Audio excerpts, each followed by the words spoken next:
Dosuk sangat marah ke pria yang membawa Sungyi putrinya dalam keadaan mabuk.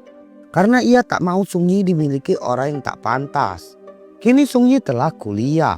Sebagai seorang ayah, Dosuk menanyai pria yang merupakan pacar Sungyi saat itu. Namun ternyata pria ini berasal dari keluarga baik-baik.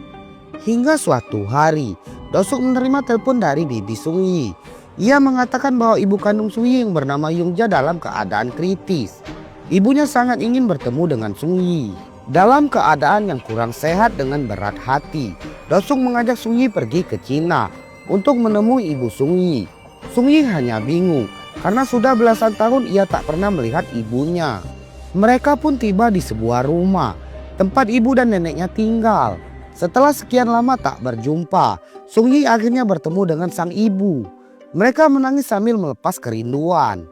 Setelah itu Yungja bersujud di hadapan Dosuk. Ia tak tahu bagaimana membalas kebaikan Dosuk. Ia berterima kasih karena putrinya telah dirawat dengan baik. Lalu Yungja mengatakan bahwa suaminya yang merupakan ayah kandung Sungyi sebenarnya masih hidup. Yungja memohon agar Dosuk mencari dan mempertemukan Sungyi dengan ayah kandungnya. Setelah melepaskan rindu, Dosuk mengajak Sungyi kembali ke Korea.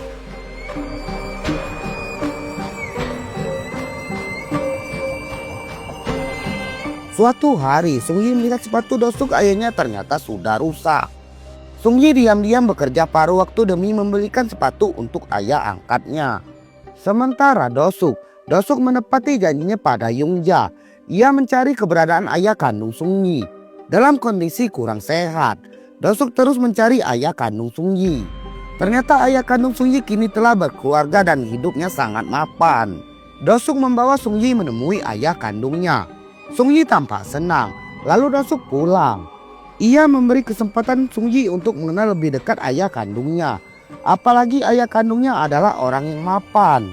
Mungkin Sungyi akan memilih tinggal bersama ayah kandungnya daripada dirinya yang miskin dan mulai sakit-sakitan. Tak lama kemudian, Dosuk menerima telepon dari Sungyi. Ternyata Sungyi ingin pulang dan minta dijemput. Dosuk menjemput Sungyi. Ia membawa DVD player yang pernah ia berikan pada Sungyi pada saat Sungyi masih kecil. Ia naik sepeda motornya. Namun sayang, kondisi yang kurang sehat dan penyakitnya yang makin parah membuat Dosuk jatuh ke aspal. Sejak saat itu Dosuk menghilang tanpa jejak. Tak ada yang tahu di mana keberadaannya. Sungyi terus mencari Dosuk. Ia sangat merindukan ayah angkatnya. Hingga 10 tahun berlalu. Ternyata Sungyi telah menjadi orang yang sukses. Ia menjadi penerjemah bahasa Mandarin untuk menteri di negara Korea. Sungyi terus mencari keberadaan Dosuk. Hingga akhirnya mereka memutuskan untuk mendatangi semua panti jompo. Dan saat di panti jompo, ia menanyakan tentang pria yang mirip Dosuk. Pegawai panti jompo mengatakan bahwa di sini ada orang yang lupa ingatan. Ia dirawat sudah 10 tahun di tempat ini.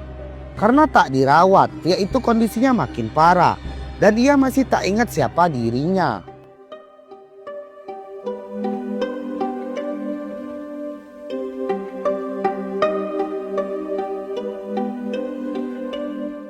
Sungyi menemui pria yang dimaksud. Ternyata itu Dosuk. Sungyi menangis melihat kondisi Dosuk seperti ini. Ia mencoba membuka ingatan Dosuk bahwa ia Sungyi, putri jaminan yang Dosuk rawat sejak kecil. Mendengar itu Dosuk mengambil DVD player yang pernah ia berikan pada Sungyi.